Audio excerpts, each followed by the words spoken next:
So అట్లాగే మీరు హీరోస్తో work చేసినప్పుడు మీ ఎక్స్పీరియన్సెస్ బాలకృష్ణ గారు ఇప్పుడు ఆయన మ్యూజిక్ చూస్తూ ఉంటే ఆయన ఒక లెజెండ్ మూవీ కానీ లేకపోతే ఇప్పుడు వచ్చే మూవీస్ కానీ ఒక చాలా చాలా పవర్ఫుల్ మ్యూజిక్ ఉంటుంది. సో అప్పుడు మీరు ఏమనుకునేవాళ్ళు బాలకృష్ణ గారు? క్యారెక్టర్ని బట్టే కదా. అప్పట్లో లెజెండ్ అంత క్యారెక్టర్స్ లేవు అప్పుడు బాలయ్య అని. సింపుల్ ఒక విలేజ్ క్యూట్ అని విలేజ్ పాటలు బావా బావా పంది ఇటువంటి పాటలు, అది స్వాతిలో ముత్యమతిలో ఫుల్ మెలడీ. అంటే రొమాంటిక్ హీరో అప్పట్లో. మాస్లో కొంచెం రొమాంటిక్గా ఉండేవాడు ఆయన. ఇప్పుడంతా ట్రెండ్స్ వేరే వచ్చేసింది కదా. ఆయన క్యారెక్టర్స్ని బట్టే మా మ్యూజిక్ కూడా అలాగే పుడుతుంది. అన్నీ కొంచెం బాగా వైల్డ్గా ఉంటాయి సార్ క్యారెక్టర్స్.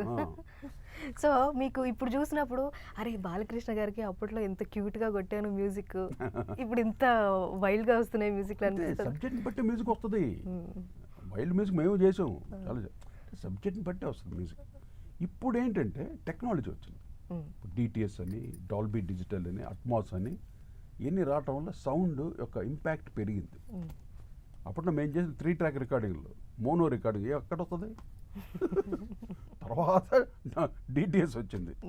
డిటిఎస్ అంటే సైడ్ స్పీకర్స్లో అది లిమిటెడ్ వాల్యూమ్. వాళ్ళు ఒక డిజైన్ చేస్తారు, ఇన్ని డీబీ ఉండాలి, 18 dB సంథింగ్ 24 dB ఎంతో ఉండాలి. ఆ వాల్యూమ్ పెంచకూడదు. సరౌండ్స్ అన్నీ అలాగ ఉంటుంది. ఇప్పుడు ఏం లేదు, మన ఇష్టం ఫుల్ లేపి పారదప్పుడు అన్ని సౌండ్ మొత్తం స్పీకర్లు తిరిగిపోయి ఆ లెవెల్కి పెంచేయటమే. అది ఏమార్చడం అది. ఓకే. సో మీరు అప్పట్లో మంచి ఫామ్లో ఉన్నప్పుడు, మీ సాంగ్స్ మంచి హిట్లో ఉన్నప్పుడు ఇళయరాజా గారు కూడా ఉండే మీ కాంపిటీషన్గా. సో మీకు ఛాలెంజింగ్గా అనిపించేదా? బాగా. ఆయనతో నిలబడాలంటే ఎంత కష్టం. ఆయనది ఒకటే, అది ఆయన ఇలా ఉంటుంది అంటే ఒకటే, అంటే డైమెన్షన్స్ ఉండదు, క్లీన్గా ఉంటుంది ఆయన సాంగ్స్. మాది అలా కాదు, అక్కడ నుండి డైమెన్షన్స్ పెంచాం మేము. Rhythms, electronic beat, recording quality, ఒక గ్రాండియర్నెస్, అది ఆయన చేయలేడు. I will challenge that.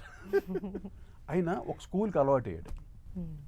అందువల్ల ఎవరికి ఒక స్టైల్ తెచ్చుకోవాలిగా. కూల్గా ఉంటాయి. యా, ఆయన కూల్గా ఉంటుంది. ఏ సాంగ్ ఉంటుంది మళ్ళీ మళ్ళీ ఇది కూల్గా, అది ఆ బీట్ కూల్గా ఉంటుంది, కూల్గా ఉంటుంది బీట్.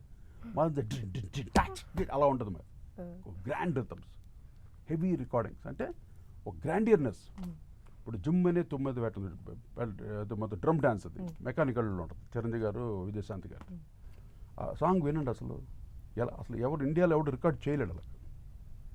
అది ఛాలెంజ్ అమ్మా. బీట్ ఫుల్ హెవీ రిథమ్స్ అవన్నీ మేము చేయగలిగాం.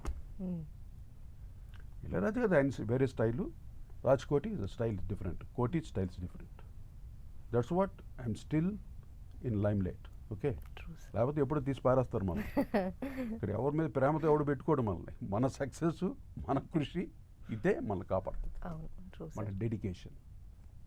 సో అలాగే అరుంధతి మూవీకి ఆ మ్యూజిక్ చాలు సార్, చిన్నపిల్లలైనా పెద్దోళ్ళైనా భయపడడానికి. బట్ దాంట్లో కూడా మంచి పాటలు ఉన్నాయి. మంచి పాటలు,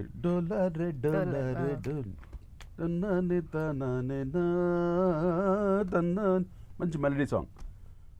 కానీ ఆ సినిమా అంతా భయపడాలి అంటే ఆ బ్యాక్గ్రౌండ్ మ్యూజిక్ అది లేకపోతే ఎలాగా.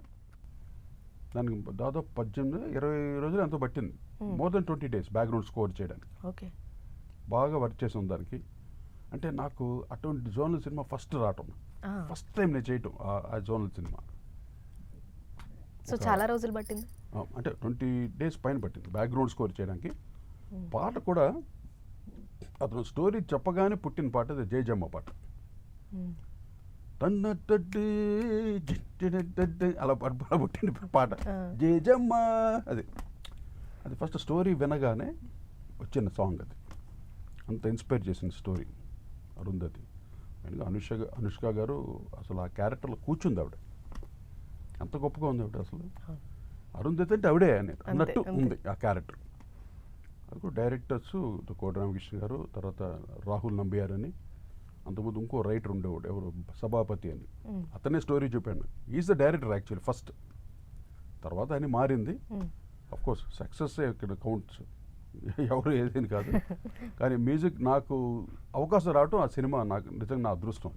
మా అదృష్టం అది రావటం, దాన్ని ప్రూవ్ చేసుకోవడానికి నాకు అదొక ఛాలెంజ్.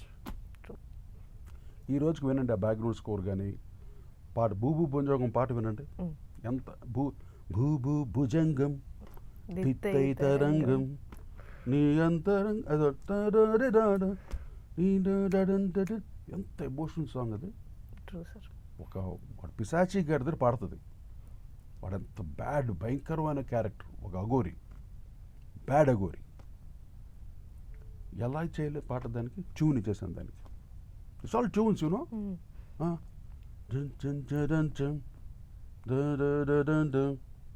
దానికి గురువు గారు వేటూరు గారు బ్రహ్మాండమైన భూ భుజంగం అన్నాడు.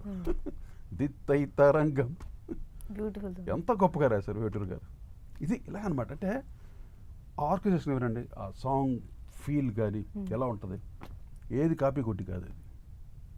చెప్తున్నా అది అక్కడ ఉంటే ఇక్కడ వస్తుంది అంతే. అక్కడ సత్తా ఉండాలి, స్టోరీలు ఉండాలి, సిచ్యువేషన్ ఉండాలి. ఉంటే ఆటోమేటిక్గా ఈ ఎక్స్పీరియన్స్ ఇంతకాలం నాకు సంగీతం తప్పితే వేరే దేని మీద ధ్యాస లేదు నాకు. ఊరికే ల్యాండ్లు కొనుక్కొని కోట్లు సంపాదించుకొని బిల్డింగ్లు కట్టుకుని ఈ ఆశలే లేవు నాకు. అర్థమైందా? వస్తే దాన్ని ఎలాగ ఇంప్లిమెంట్ చేయాలో చేయడానికే నాకు నేనే ఎక్కువ లోపల తపస్సులోనే ఉంటాను. ఓకే. ఇట్స్ ఆల్ రియల్ అమ్మా. ఊరికే మేము మీడియాలో ఊరికే ఓపెన్ చెప్పడం కాదు, ఇదే తపస్సు మాకు. I enjoy my dressing, I enjoy my tours, foreign tours వెళ్తాను, అన్నీ వెళ్తాను, అన్నీ ఎంజాయ్ చేస్తాను. ప్రొఫెషన్ వచ్చేసరికి అంతే ఫుల్గా.